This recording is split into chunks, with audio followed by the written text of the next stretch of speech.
Hey there! Gosh, it's Saturday. And it is so pretty out here. The sun is out, but there's not a lot of heat. There will be this afternoon. My grass is just as green. It's quiet out here. Oh, I am blessed. I was going through some boxes today and throwing stuff out, and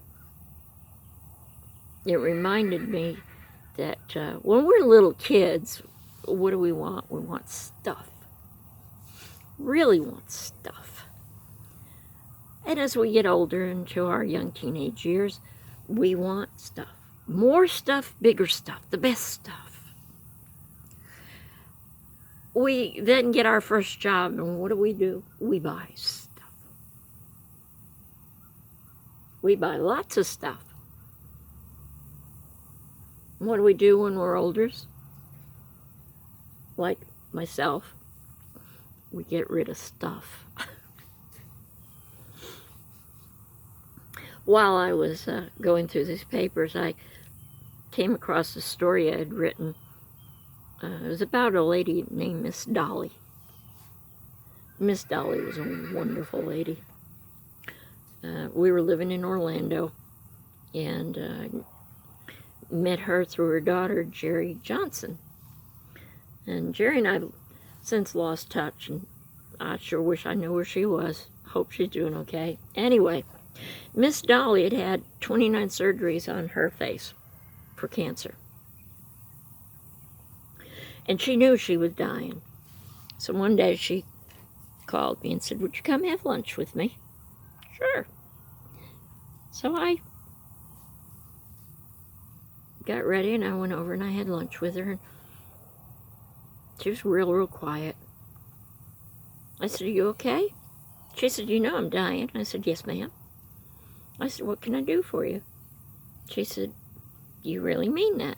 "Well, yeah, I do." Miss Dolly says, "I'd like to go to a full moon ceremony before I die." "Really?" "I'll tell you what, since I'm working all week, why don't you see if you can locate one and let me know." She called me up the next day, all excited. That weekend there was going to be a full moon ceremony. I said, "I'll tell you what, I get off work Friday, my car will be packed. You have your stuff ready, I'll load up the car, and off we'll go." Well, she was so excited about this. She told everybody, her daughter, the neighbors, everybody. Now, I had a brand new tent, never used, in the trunk of my car, so I knew that was going to come in handy. So I picked her up, and God, we just chattered all the way there. And it was getting real dark because it was in late October. And I knew she was getting tired. So I said, "You sit right there." She said, "Well, what can I do to help?" I said, "Hold the flashlight because I got to put the tent up." She said, "Okay." Now, I'd never put this tent up before. 10-person tent, big thing, red thing, white thing. And I'm frustrated because I've got the wires in, and it's got its shape, but I don't know what to do with it. When all of a sudden I hear this man's voice say, "Can we help you, my wife and I?" I said, "Yes, I would appreciate that, please." And I couldn't see him because the flashlight was in my eyes. It was dark. And he walks up, he said, "Well, have you got any steaks?" And I looked at him, I said, "Well, no, but there's hot dogs in that cooler." And he and his wife start laughing. And my feelings are hurt. They're laughing at me. And I sat down in the dirt real hard. And there's tears in my eyes. I'm just so frustrated. He said, "No, honey, not beef steaks, tent steaks." And I looked and started laughing. "No, I'm sorry. If I do, I don't know. They're here somewhere." So they got the tent set up and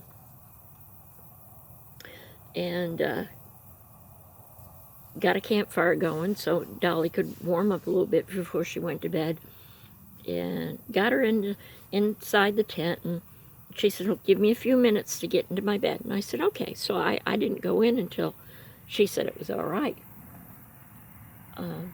So finally she said, you can come in now. And so I'm getting ready to get in my bunk, and I could hear these noises, like she's taking her teeth out of her mouth, she's taking the prosthetics off her nose and her ears and her face. You know, that's fine. I wouldn't have cared what she looked like.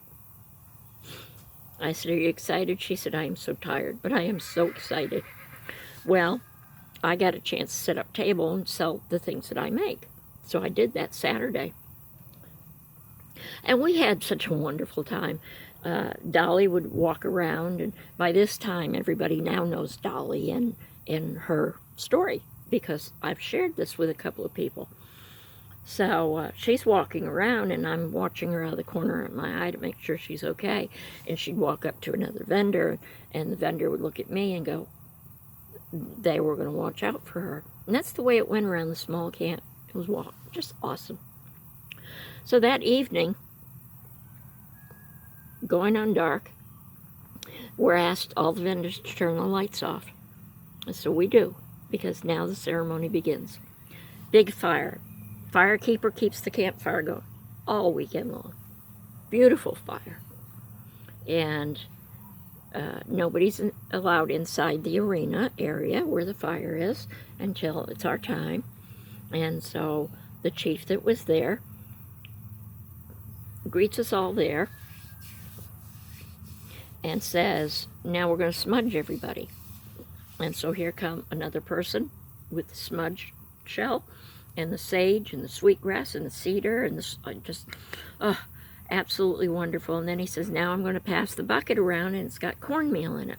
And you take a pinch of cornmeal in your hand and you pray over this, but don't dispose of it yet. So we do that, and the energy that was there was unlike anything I've ever been through. So everybody gets smudged, and there must have been 75, 80 people there, maybe more. Everybody gets smudged. Everybody gets their cornmeal. And he said, now, one at a time, you're going to come into the arena, say your prayer with your cornmeal, and drop it into the fire. And so everybody goes, and it's my turn to go in, and I'm holding the cornmeal, and I look up, and there's Dolly standing there, and it's full moon behind her. I mean, Florida, you could think you could just reach out and touch that moon. That's how big it is. And I wish there had been a camera there, because it was an awesome sight. And I just smiled at her, and I said my prayer for her, put my cornmeal in the fire. So, after the ceremony, rather than everybody dispersing and going their own way, we have a potluck. Everybody brings something so that nobody goes away from that place hungry, doesn't care whether you brought something or not. So that night, a lot of people had brought Kentucky Fried Chicken, those big buckets. And I said, if you don't mind, would you please save the leg bones for me? And so I let that go. And there was a long tarp, probably 20 feet long, where people had put clothing and towels and food and the stuff they wanted to donate, so that anybody that needed anything could go there and pick out whatever they wanted. Nobody judged them for it. Nobody said anything about it. They got what they wanted. You know, and that helped a lot of people. And so we get done with dinner, and it's time to go back to the campfire. And Dolly's tired, but she wants to sit around the campfire, and soon we've got a lot of people there. Somebody said, Hawk, you're a storyteller. I said, yeah, I am. And she said, tell us a story. I said, well, all right. You know, a long time ago, in a land not so far away, it might have been over that hill, it might have been over that mountain back there, the animals used to talk to each other. They talked to each other just like we talk to each other right now. And they all had big, beautiful tails and long fur and absolutely gorgeous. But there was one egotistical bear there. Bear was big and black and had this long black mane, and and a long, black, fluffy tail, and he would just walk through the camp going, look at my tail, just look at my tail, isn't it a beautiful tail? And people kind of, after a while, ignore him. Except Fox. Fox didn't like Bear at all. He thought he was just too full of himself. And this last time Bear's walking around, he's swishing his tail, and he's shaking his booty. Well, you know, shaking his booty, I bet that's where tweaking started. Anyway, so he walks on by, and Fox says, I'm going to get him. I'm just going to get him. I don't like him. So that night, everybody's getting ready to go away, and Bear walks down by the lake. Well, there, on the other side of the lake, is Fox. He's got a big pile of fish sitting beside him. He walks over there, and he says, Fox, share your fish with me. Fox says, I'm not going to share my fish with you, but I will teach you how to do it, how to catch them. Bear said, okay. Fox says, you got to do everything I tell you to do. Bear agrees. He's going to do that. He said, sit down here by the water with your tail in the water. And close your eyes. And I want you to sit real, real still.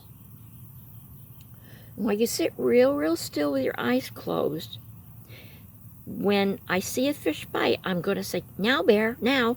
And you can pull your tail out and you'll have fish. Bear said, oh, okay. So he sticks his tail in the water and he gets himself comfortable. And he closes his eyes. And Fox, kind of laughing to himself, thought, you fool. He takes his fish and he goes back to his den. Crawls in his den. Goes sound asleep. Now, it's cold. It's getting real, real cold there. So the next morning, Fox gets up and he thought, I wonder if that fool Bear is still there. And he gets out of his den and it snowed. Not only did it snow, it froze over everything. Water, branches on the trees, iced everywhere. So Fox goes up, see this big pile of white, which is Bear, covered in snow, and his eyes are still closed, and his tail where it's supposed to be. Fox is just chuckling to himself. He walks up and he says, now, Bear, now! And Bear jumps up, goes to run off, turns around and starts screaming and yelling, ah, my tail, my tail. The tail was stuck in the ice. And he's crying and he's screaming and he's yelling, I'll get you, Bear, I'll get you. Or Fox, I'll get you, Fox, I'll get you. And he runs off into the woods. Fox laying on the ground, just laughing. So today, if you hear a bear growling in the woods, arr, that's him saying, for my ancestors, Fox, I will get you. Well, everybody loves the story. Miss Dolly loved the story. And finally, I looked at her and I said, old one, I said, you ready to go back to bed? Yes, ma'am, I am. So we say goodnight, and I get her in her bunk, and I get in my bunk. And I said, if you had a good day, she said, the best I've ever had. She said, I want to thank you so much. I've asked my daughter to do this, and nobody would do this for me, and you've done something very special for me. Well, the next day on the way home, neither one of us had had a shower. Neither one of us combed our hair. You can see me. I still don't comb my hair half the time. Don't care. But anyway, we stop at a restaurant. Miss Dolly wants soup and toast. And so she asked the waitress if they have it. And the waitress says, and we have tomato soup. Will tomato soup and toast be okay? She said, yes, that'll be fine. That and a hot cup of tea. So we sat there and we talked. We must have talked 3.5, 4 hours over the experiences and the visions and the people, and God, what a wonderful time. 2 weeks later, Miss Dolly walked on. But for a number of months, I still went back to full moon ceremony. And of course, getting set up, the people that had helped us would walk by and say, hey, lady, got any steaks? Well, they've since moved on to Utah, I think is where her family was, but I don't know where. And memories, they're just wonderful, wonderful memories. So yeah, we think about Dolly, you see, because she was a true minimalist. Her house was absolutely spotless. And she didn't have a lot of anything. She had a couple of pictures on the wall and some books and beautiful living room set and beautiful kitchen set and her bed and her husband's bed. And so she didn't have a lot for her kids to have to go through. And I'm sitting here going through stuff, remembering stuff from the past of how to get rid of stuff. How, we accumulate. God, we accumulate so much stuff. Somebody once said to me, I bet you're a minimalist. And I thought, yeah, I bet you'd be wrong. You can't run the business I run and not have stuff. So anyway, it's when I learned how to do the 50-50 throw. 50-50 throw goes like this. You take a box and you take a garbage bag. You set the timer for 50 minutes. And then when you set that timer and start it, you walk through the house and either it goes in the box to give away or it gets thrown away. Now, a stack of magazines only counts as one thing. A pair of socks, only one thing. But other than that, everything's fair game. And I do this a couple times a year because I just get jazzed about doing stuff like that. Another thing you can do is get a clipboard and put on paper, like school line paper. Sit down in the middle of the floor of one of your rooms. And everything you see that's on the floor and on that wall that you want to change, do something different with, you write it on there. Number 1, do this. Skip a line. Number 2, do this. And you go down that way till you get everything on that wall. I don't care if it's picking up one newspaper on the floor. Put that on your list. Then you pivot to the next side of the next wall and you do the same thing. And you do this to all 4 walls, still numbering everything as you go. And you go to the next room, you do this to every room. Sit on the floor, look at the wall, see what you want to do. Your list can be fairly long, and that's okay. And you put that clipboard on a nail where you can get a hold of it, or a hook, or someplace where you can see it. I used to keep mine on the inside door of my kitchen cabinet. Now I just keep it on the table. And every time you accomplish something off that list, because you don't have to do it all at once. You didn't make that mess all at once. You will either circle it in red, or I highlight mine with different highlight colors, pink, blue, yellow, green. Because every once in a while when I think I'm not accomplishing anything, I can look at that list and see all those colors and go, that's good. So see, there's a couple of things you can do. There's no need of filling your house like a hoarder. Nothing against hoarders, honey. Believe me, I've known my fair share. But you don't have to live like that. There are ways to make your life a little better. Once you can keep doing this, your life just calms down. It just calms down.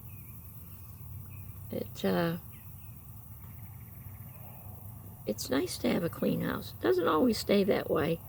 Nothing wrong with that. You come to see me, you come to see me. You don't come to see my house. If you got something to say about my house, you better keep your mouth closed till you leave. Because if you don't, it'll be the last time you come here. And consequently, the people that do come here never say anything. But I just wanted to take a minute and say hello.